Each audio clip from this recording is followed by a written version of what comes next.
Addicts, we're headed to Sturgis. This is our first video in the series Sturgis 2023. Join us for the journey.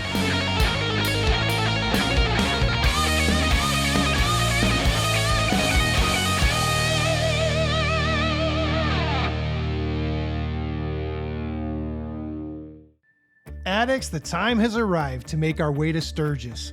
Call me a trailer princess all you want.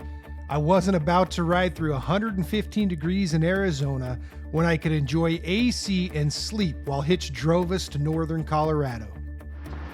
What's up, Addicts? Here we are, our first Harley-Davidson stop of the trip. It's John Elway Harley-Davidson. I guess when you're a Hall of Fame quarterback and you're done throwing the pigskin, you open a Harley shop. Sounds like a good idea to me. Let's go in and check her out.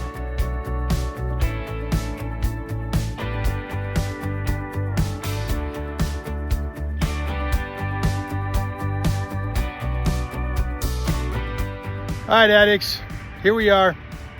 John Elway Harley-Davidson, the first Harley-Davidson stop of our entire trip. I came here excited, couldn't wait to get a new dealer pin, and guess what? They don't even carry them.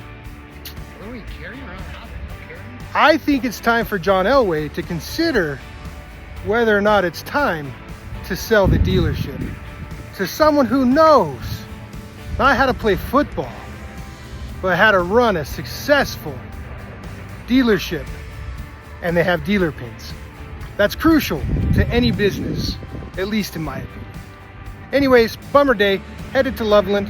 Hopefully they got a dealer pin there. Come on, man. Collecting dealer pins is what I do. It's not like John Elway Harley was sold out of the pins. Seriously, they don't even carry them. And that's terrible for a die-hard Harley fan like me. Let's hope Loveland HD is different and they carry the pins.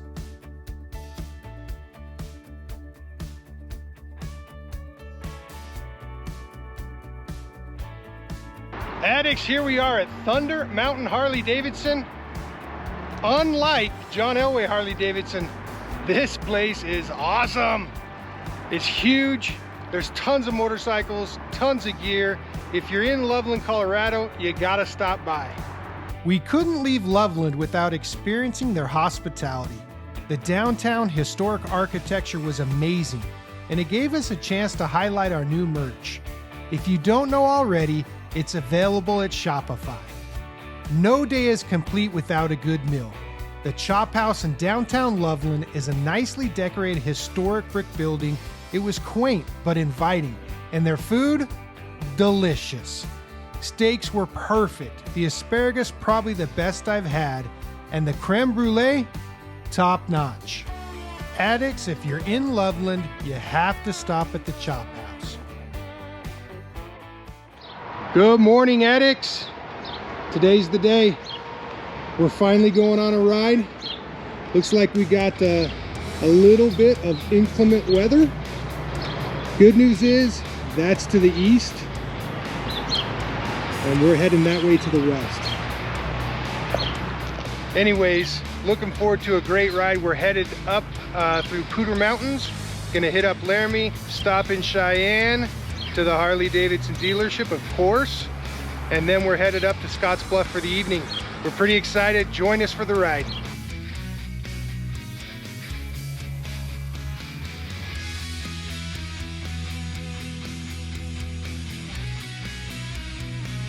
Colorado has to be one of the top 5 most beautiful states for road trips. I know the $1 Million Highway, Rocky Mountain National Park, and the many areas around the ski resorts get all the love. But Poudre Canyon, which I had never heard of, has proved to be amazing. Seriously though, it seems like if you just draw a line north to south across the state right at the Denver airport, if you look or go to everything west of that line, it's simply beautiful. Addicts, this may be TMI, but one of my guilty pleasures is watching true crime stories. I have always loved history and real stories, so I guess it would make sense that the sad but true stories intrigue me. Anyways, as I was riding through the area, I started to recognize some of the names of the camping areas and towns. I thought to myself, I've never been here, how would I know these names and places? After a while of thinking, I realized it may be from one of the true crime shows I recently watched. When I returned home, I looked it up, and sure enough, Arapahoe and Roosevelt National Forest, specifically near the town of Gould, is where a serial killer from Fort Collins buried his victims. This place is so beautiful. It's sad that something as awful as that took place in the area. What's up, addicts? Here we are on a bridge over, someone told me to pronounce it Poudre, but when you look at the map, it says Cache de la Poudre. I think it's Cache de la Poudre River.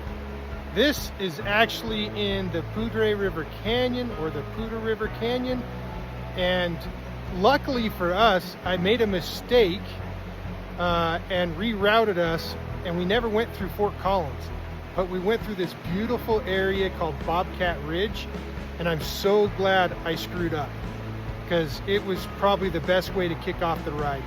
Beautiful turns, twisties, it just had fresh rainfall and lots of hills, trees, mountains, and canyons. It was awesome.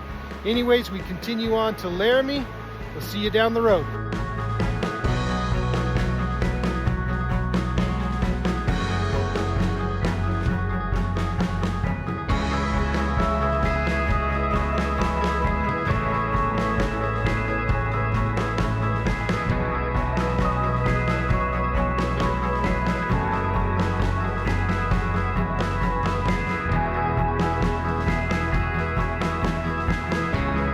Poudre Canyon was amazing and was a perfect start to our ride. Now that we are out of the mountains and the canyons of Colorado, we are headed to the prairies of Wyoming and Nebraska. While I have never been to this area of the country, all I hear from people is that it's flat and boring. I guess we'll see soon enough, and I'm hoping everyone lied to me.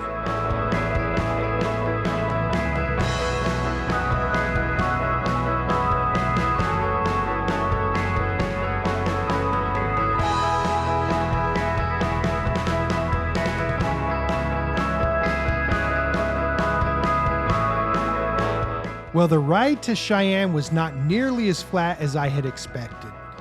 Sanford's Grub and Pub has been on my radar for a while. I could have walked around that place looking at all the sports memorabilia for hours. If you're in the area, it's a fun place to stop for lunch. The food was good and well portioned. Now you gotta take that with a grain of salt, as I have been on a strict diet for over 6 weeks, so anything is delicious and filling to me.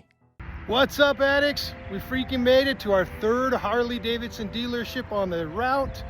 This is High Country Harley-Davidson in Cheyenne, Wyoming. Let's go check her out.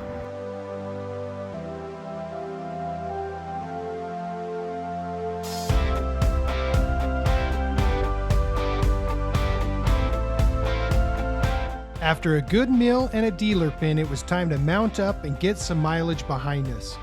We have a 2.5-hour ride to Scottsbluff, followed by a short ride to Chimney Rock. Can't wait to take in the history of these two places.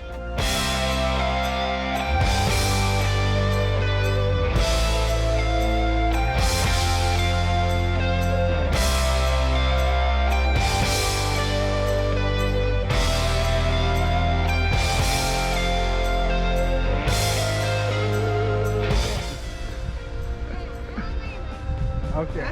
Oh, I'm sorry. Are you want to get in there too? No, he's taking. No, she's good. Awesome. Thank you guys. How do we find her?